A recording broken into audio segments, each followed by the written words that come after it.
Ассаламу алейкум ва рахматуллахи ва баракатуху. Құрметті жамағат, біздің бүгінгі тақырыбымыз мұсылман адам балағат сөз айтпайды. Сол турасында сөз әдебіне тоқталып өтеміз. Мұсылман адам дейді, қандай ортада болсын, қоғамда болсын, жан жағынан үлгі бола білуі керек дейді.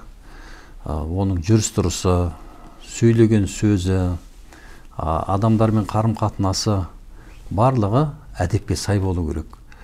Абу Наср Әл-Фараби бабамыз айтады ғой, адамға дейді, бірінші білімнен бұрын тәрбие үйретіңдер, әдеп үйретіңдер дейді. Кім тәрбие алмай бірінші білім үйренетін болса, ол адам ортасына апат келтіреді деген. Сол турасында аят хадистерде де келеді, дұрыс сөйлеуге үндеп отырады. Құранда Кахф сүресінің 18 аятында айтады, ауыздан бір сөз шықса болды, оны аңдушылар бар дейді. Яғни ауыздан шыққан жақсы сөзді де, адамның айтқан жаман сөзінде жазып отыратын періштелер бар дейді. Сол тіл адамға көп пайда келеді дейді. Мысалы, Құран оқисыз, зікір етесіз, салауат айтасыз, жақсы уағыз насихат айтасыз, бірақ қадағаламасаңыз дейді, сізге көп зиянда әкеледі дейді. Қазақ айтады ғой, басқа бәле тілден дейді. Аңдамай сөйлеген ауырмай өледі дейді. Тау тасты бұзатын су, ағайынның арасын бұзатын сөз дейді. Көз жетпеген жерге сөз жетеді дейді. Сол сияқты аузымыздан шыққан бір болмашы сөз дейді, сол иесін тозаққа алып кетуі мүмкін дейді. Ауыздан шыққан жақсы бір сөз иесін жұмаққа алып кіруі мүмкін дейді. Пайғамбарымыз Мұхаммед Мұстафа саллаллаху алейхи вассалам айтады, пенде Алла разы болатын сөз айтуы мүмкін дейді, бірақ оған өзі мән бермейді дейді. Бірақ сол айтқан жақсы сөзі үшін Алла тағала оны дәрежесін көтеріп қояды дейді.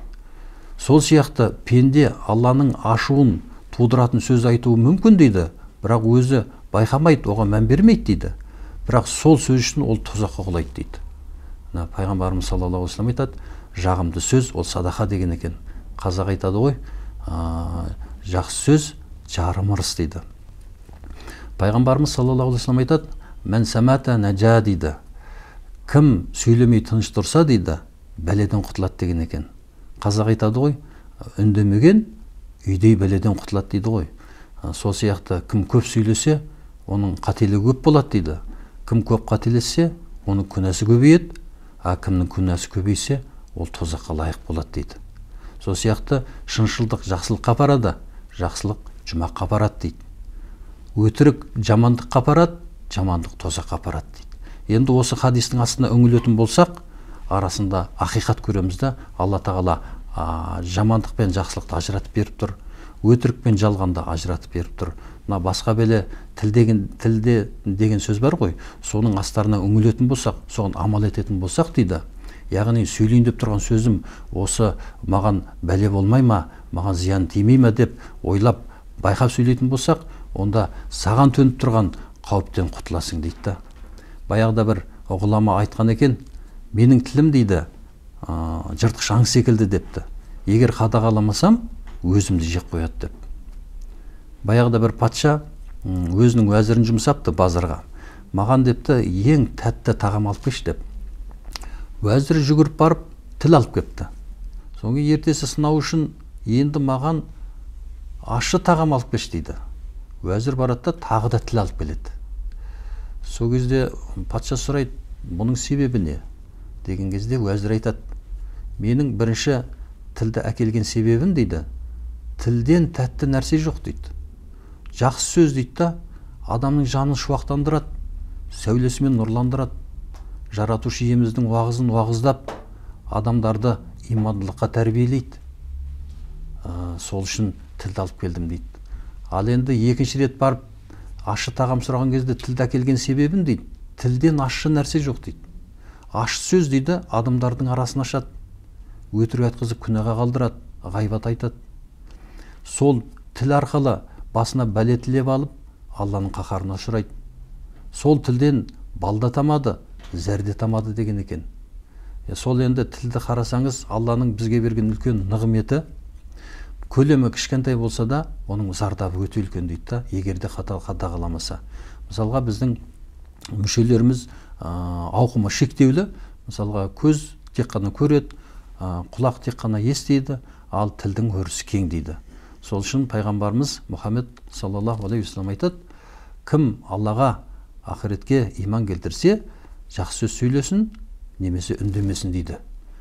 Пайғамбарымыз саллаллаху алейхи вассалам айтады, шын мұсылман дейді, шын мұсылман тілімен де, қолымен де ешкімге жан тигізбеген адам деген екен.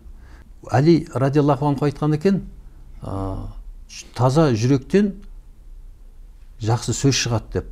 Яғни сөздің дұрыс болуы мына жүректегі иманға байланысты дейді. Тілдегі зікірге байланысты, ойдағы пікірге байланысты дейді да. Яғни мұсылман адам балағат сөз айтса, көп сөйлеу ол абыройын түсіреді да. Пайғамбарымыз саллаллаху алейхи вассалам айтады, мұсылманның тілі дейді, жүрегінің ар жағында дейді. Сөйлер кезде жүрегімен тексереді, одан кейін барып айтады дейді. Ал мұнафиқтың екі жүзінің тілі жүрегінің бер жағында болады дейді. Сөйлер кезде жүрегімен тексермейді, айта салады дейді да. Сол тіл Алланың берген үлкен нығметі дейді да. Сөйлер кезде өлшеп, пішіп, асықпай, аптықпай жеткізе білу керек дейді. Өйткені сөз оқ сияқты дейді. Ауыздан шыққаннан кейін оны қайтару мүмкін емес дейді. Оны қайтару мүмкін емес. Сол сөз шықпай тұрып, сіздің билігіңізде дейді да. Ал шыққаннан кейін сол сөзіңіздің тұтқынында боласыз дейді. Сол үшін атам қазақ айтады, сөздің басы бисмилля, бисмилласыз іс қылма дейді.